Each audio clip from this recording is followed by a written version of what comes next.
Pour cette 21e journée de Pro D2, Soyons Angoulême 10e recevait Bourgoin dernier. Battus une fois sur leur pelouse de Chanzy cette saison, les Charentais marquaient rapidement leur territoire en mêlée fermée. Ils obtenaient une mêlée en face des poteaux que Jean-Ric Lombard transformait. Bourgoin répondait rapidement et Mathis Viard, le jeune ouvreur du CSBJ, égalisait grâce à une pénalité des 22 mètres. En ce début de partie, les buteurs s'illustraient. Jean-Ric Lombard redonnait l'avantage au SA15 sur une pénalité aux 22 mètres. Soyons Angoulême faisait du jeu. Le talonneur Kevin Le Guen percutait à hauteur des 22 mètres. Sébastien Pouet ouvrait côté gauche pour l'Edoua Mao qui passait par le sol. Pouet servait alors Sébastien Lawley bien lancé dans l'espace. Le flanqueur était repris mais arrivait à donner dans le mouvement à Ayestaran qui marquait le premier essai du match. Soyons Angoulême était dominateur et enchaînait sur un ballon porté à 10 mètres de la ligne bergalienne. La prise de balle était parfaite et tout le pack charentais s'écroulait dans l'embut isérois.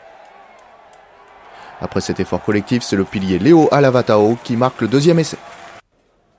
À la mi-temps, Soyons Angoulême mène 18-3 et pense déjà au bonus offensif. Les Charentais démarrent fort le second acte sur un ballon perdu par Bourgoin. Ayestaran sert Soutiachvili, le Géorgien donne à Younes Eljai. Le talonneur fait parler sa puissance sur plusieurs mètres et arrive à servir Victor Lebas venu au soutien. L'ancien bréviste évite le retour de Campeggia et de Kribache pour marquer l'essai du bonus offensif. Les Charentais veulent enfoncer le clou et conforter ce bonus rapidement. Après une touche dans les 22 mètres, la charnière ouvre le jeu pour Aldric Lescure qui crée un point de fixation. Ayestaran écarte côté gauche et Jean-Ric Lombard tente de faire la différence, mais il est stoppé. Les avants prennent le relais pour grappiller quelques mètres. L'ailier argentin Facundo Garrido prend alors les choses en main, il rafute plusieurs défenseurs et s'impose pour marquer le 4e essai charentais. À 32-3, le plus dur est fait, mais Bourgoin ne baisse pas les bras, au contraire. Les avants bergaliens sont stoppés sur les 40 mètres du SA15 et le jeu va rebondir sur les 50 mètres. Le ballon est écarté et le centre Randall Kamea fait parler sa technique et sa vitesse. Il feinte la passe puis prend l'intervalle pour marquer un superbe essai après une course de 50 mètres.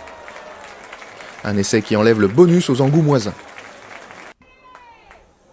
Bourgoin poursuit son sursaut d'orgueil avec ses avants. Après une pénale touche, Julien Janaudy et les Bergaliens amorcent un groupé pénétrant.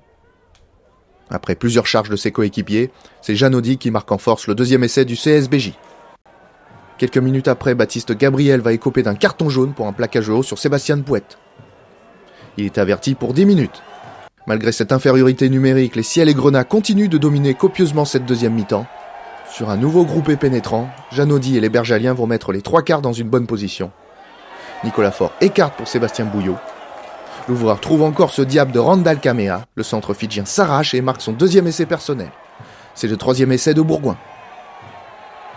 Les Charentais se réveillent en fin de rencontre et se rassurent avec leurs avants. Sur plus de 10 mètres, le pack du SA15 enfonce son vis-à-vis. Au bout de cet effort, Fono arrive à sortir le ballon pour Aldric Lescure qui marque en force le 5e essai charentais. Soyons Angoulême l'emporte 37-22 face à Bourgoin, mais sans bonus offensif.